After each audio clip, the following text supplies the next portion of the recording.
Bob and Tom Tonight, starring Chick McGee, Christy Lee, Josh Arnold, and Tom Griswold. And now, here's Tom. And welcome back to the Bob and Tom Show.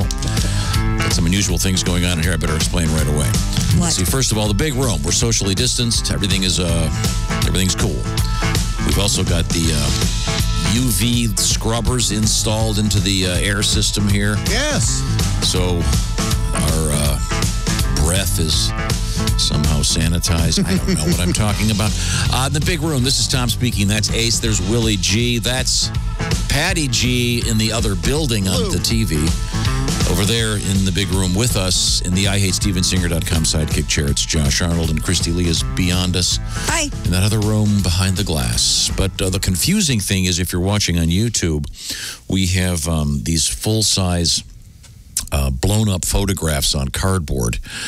So Christy's normal seat, instead of Christy being there, it's her cutout. Right. So when I look to my right, I see Christy twice. Yeah.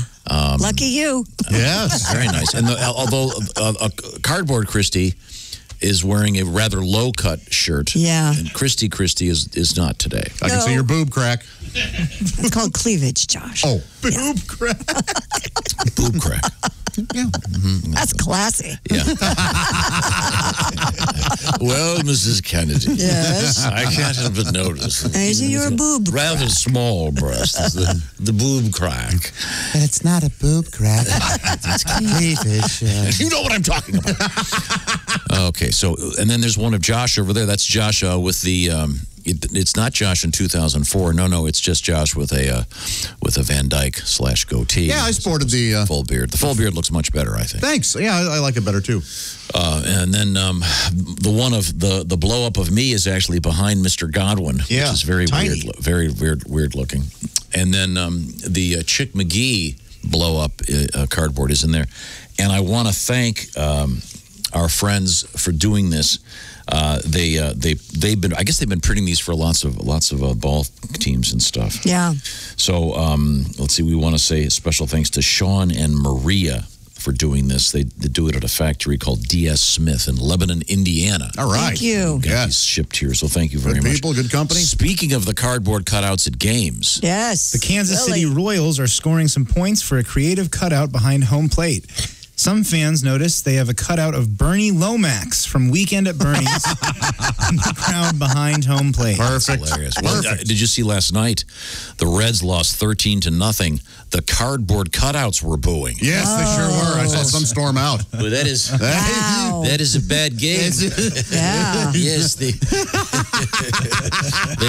served the cutouts beer after the 7th inning. Anything to get them to stay. This is these stinko. A big 0. How about some offense? How about getting out the bats, fellas?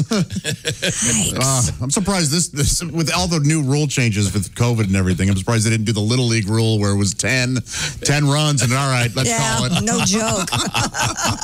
Which I'm completely against, by the way. Let's teach kids they can never come back from any deficit whatsoever. You just give up. Here's your trophy.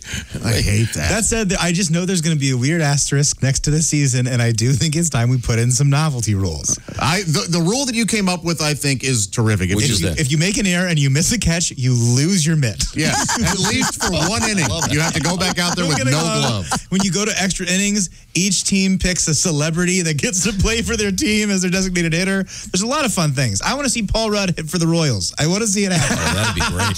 He'd love that. I think there's already going to be all these weird asterisks. Yeah. Make it fun. Cork the bats. Do whatever you want to do. At least for the All-Star bring them game. back. Yeah. The lose your mitt. Can you imagine? So good. Every once in a while, you'll see a guy do that, barehanded ball. That's got to hurt. Yeah. Oh, yeah. Jam a finger It doesn't for sure. feel great. Yeah. I don't want anybody to get hurt. Maybe you have to catch it with a beer. I don't know what the thing is. Oh, in a beer cup? Yeah. Some weird rules. You take away the mitt, hand him one of those big stadium beer. Sure. We get Mark Summers out there to host it. Welcome to the MLB. I'm Mario Lopez. These are all great ideas. Now, you're probably wondering why I'm playing this song. Hang on one second. Do you know what this song is, Willie?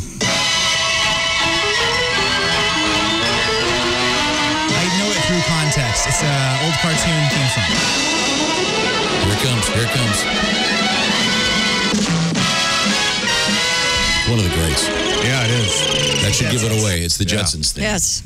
And I play that because in the news, we have a story about the Jetsons actually Flying cars. flying cars. Do you have the actual story? I do. New Hampshire is soaring above the rest after becoming the first state to allow flying cars on the road. Well, that doesn't make any sense at all. Keep reading. House Bill 1182, also known as the Jetson Bill, was passed into law Wednesday. It makes flying cars legal on public roads, but only allowing them to operate as a traditional vehicle rather than flying above the roadway. Then Got what's that? the point?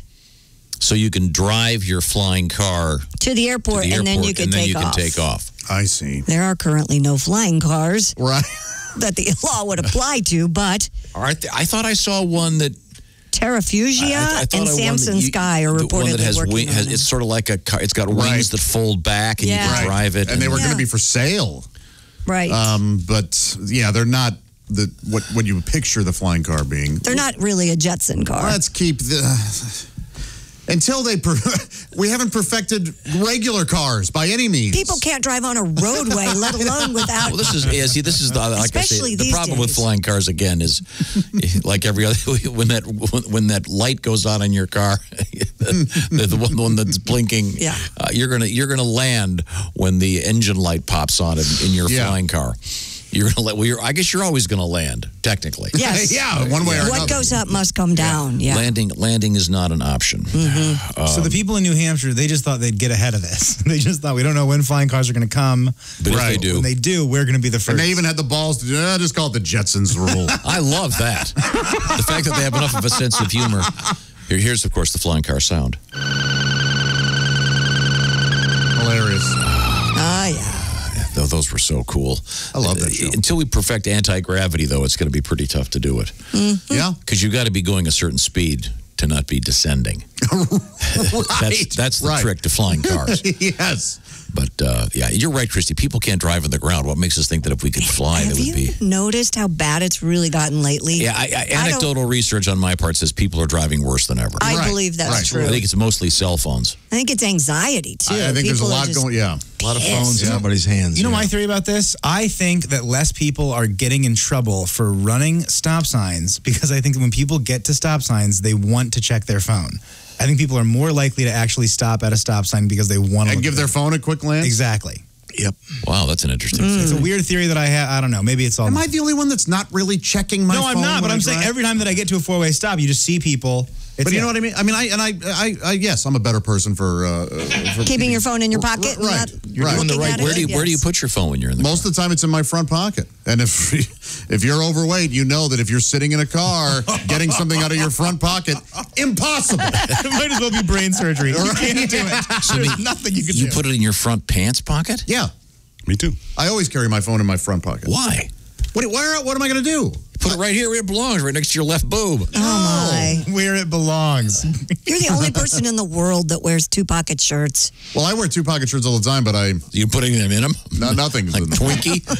Yes, I've got the Like Twinkie on the one side and the. A bag of Fritos in the other? That's right. You can't have one without the other. Who is fatter than me? No one. Who is fatter than he? No one. I'm fattest. I am fattest. Cue it up. Nobody's fatter than me. Sorry. I'm seeing a remix coming. So you can't access your phone then if you... You shouldn't be accessing your phone while Right. you're driving. If somebody calls, I've got the Bluetooth. I can answer it right there on my dash. Yeah. Oh, okay. So, Do you get a lot of calls? not really. No. That's how I like it. Sometimes when your phone rings, then you go, "What the hell's this?" Yeah. Text me. I'm pretty safe about it. I only ever look at my phone. If I'm behind the wheel, I will only ever look at my phone if I'm checking Instagram really quick. Well, you're being safe. Yeah, something serious, you know? Yeah. Something important. Yeah, I got to see how this new feature works. Christy Lee is right over there in the Navy Federal Credit Union newsroom. What have you got? Well, we've been doing a lot of singing today, along with Pat Godwin. An Irish pub on Spain's Canary Islands has banned Neil Diamond's song Sweet Caroline due to the coronavirus. Huh. The sign posted on front of Murphy's Irish Bar in Corralejo reads, due to the coronavirus, Sweet Caroline is banned. There will be no touching hands, reaching out, touching me, or touching you. Oh, okay. Owner Linda Carroll shared a photo of the sign onto Facebook where it's gone viral. While the sign is tongue-in-cheek, the effort highlights social distancing. Other bar owners have added that banning the song also prevents patrons from singing out loud, Yes. which does what? Carries possible threat of germs in the air. Okay. But you can still sing that, what's that band called? The Divinals song, I Touch Myself. Sure. That's the only one you're When allowed I think to do. about you, I touch myself. Yeah. Okay. I love that song. Did you like that song, Josh? I do like it, yeah. It's a good karaoke song. If you do the dot, I won't speak to you anymore. Oh, the Sweet Caroline? Sorry, I'm out. Hate that. Overdone, yeah. Pat, have you got a new battery for your guitar yet? I do. Oh, very nice. Sorry about that before. That's all right. That's okay. Did Christy loan you some batteries? Oh, the implication is that Christy just carries Yeah, a the vibrator with her D-cells? at all times. Yeah, that's of course, right. and just- Mine are rechargeable. Where have you been? Yeah, you're right. USB. Yeah. USB ports, dude. That's the show. Yeah, the vibrators are to Christy what pizzas are to Josh. Yeah, Yeah. exactly. Mhm. Just get that right out there. Yes. I'm sorry, Pat. You have a song for us? Speaking of Sweet Caroline, this is how it's done now. Where it began. Yeah. Somewhere in Wuhan, China. Would have believed it'd last this long. Was it February? I don't know. Then March became a bummer. This benign little song was a sing-along. Hands. Washing hands. There'll be no reaching out, no touching me, and no touching you. You can't sing Sweet Caroline.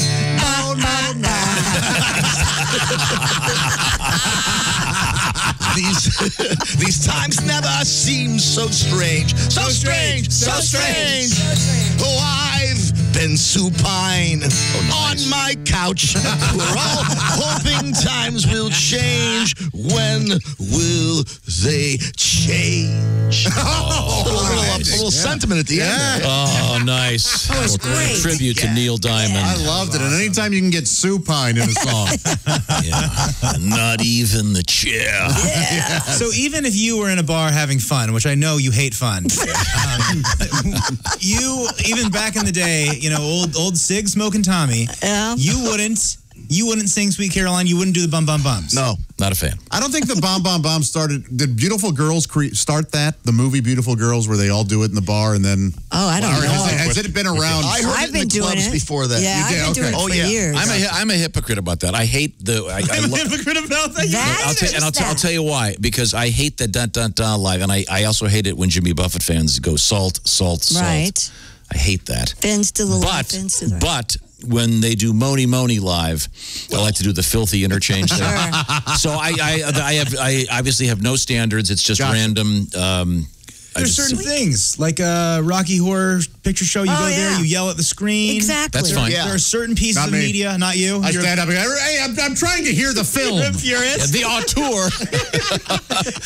You're the guy that goes to fish shows and goes, why does it sound like the studio version? Why doesn't it sound like the studio? Now, Rocky Horror is a great 3/4 movie, and then the ending is just awful. It sure does drag. Yes. It's more about. Maybe half. I get. It I just for some reason I'm not a fan. I just think it's fun that there are certain songs and certain movies and certain dances where part of it is that you're kind of yelling and ruining. Yeah, Part of it's the fun. I know. Just that. I'm just saying that was one I don't particularly care for. That's okay. Yeah, I don't particularly care for it either. But Back in the day, play did you Moni ever- Moni, I'm in. Did you ever go to the club and just dance? I'm not really a dancer, Chrissy. I don't know if you know that. Josh, Yes. if I had $100, Yeah. I don't have any cash with me, but if I did, Right. I would give you $100 if you can tell me the PT boat number on McHale's Navy. Oh man, I can't. 106, Nope. 107. JFK famously PT 109. Yeah. Great American Hell's Great Navy, War hero. PT. It's PT73, thank you. You both just lost. You both owe me $100. And then We didn't bet. And then we have Pat Godwin. Yes, sir. The man with 3 home runs today, 3 at-bats. And too kind. it's unbelievable. I'd like to relive one of those moments if we could. Which one? Well, we had an interesting story this morning about macaroni and cheese. And it happens to be in the news today because... Kraft wants it to be a breakfast food. And Ace and I were trying to do some research on this, and it looks like in Canada... It's called mac and cheese Kraft dinner. Now, I don't know if the boxes say that here or not. I'll have to check my pantry when I get home. I'm sure you have some. I do. But the point of the exercise is they're apparently, according to the news account, do you have it over there, Chris? Yeah, they're rebranding mac and cheese because they want to make it a breakfast food. Kraft started marketing it as more Americans are dining at home due to the pandemic and daily routines are changing. They announced they will rebrand by adding the word breakfast to its Kraft macaroni and cheese boxes. No, and we live in a culture where no matter what you do, there's someone out there that wants to pounce on you, and no matter what it is. Sure. Doesn't matter what side you're on. Right. It's cancel culture. There are people going to lose their minds. Right. Why are you giving kids... and these people, they never have children because they can't get erections anymore because they're sitting by their computers all day complaining about stuff. Who are you against? I'm against everybody. How dare you feed a kid mac and cheese? Get yourself a 4-year-old, okay? You know what? You could add hot dogs or sausage to you can, it. as long getting them to eat, whatever works is my motto. Get those little smoky sausages and put it. Oh, that's awesome. So anyway, the notion of a mac and cheese for breakfast, I get it. It makes sense to me. It's fun. And Pat, we did the Pat Godwin song challenge. Yeah, we did the morning. Beatles one first. Yeah. And you did not have any time to prep this, and you blasted out a quick Beatles parody. Could you just play me the first couple lines of that one? Please, please make mac and cheese a breakfast food. Oh, nice. And now, can you have another one there? Can you turn your guitar up just a hair there? And did you get the batteries all fixed? Yes, sir. Give me a strum on that thing. How's that? That sounds good. Now, this is another tribute to why mac and cheese should be a breakfast food. She said, what do you want this morning? I said, I want lovin'. She said she meant food. She said she could make some fried eggs, cook me up some bacon. I said, can you do it in the nude? Then I said, what about breakfast with mac and cheese? She said, I think I can probably make that. And I said, we should probably get high first. And after that, can you give me a handy? I'm horny. I'm so horny. Wow, it really took a turn there. You kind of got off topic there. Yeah. Well, I'm hungry for a couple things. I mean, we knew he was feeling... Yeah. I don't think the Kraft people are going to have that. No. It's Bob and Tom Tonight, starring Chick McGee, Christy Lee, Josh Arnold, and Tom Griswold. And now, here's Tom.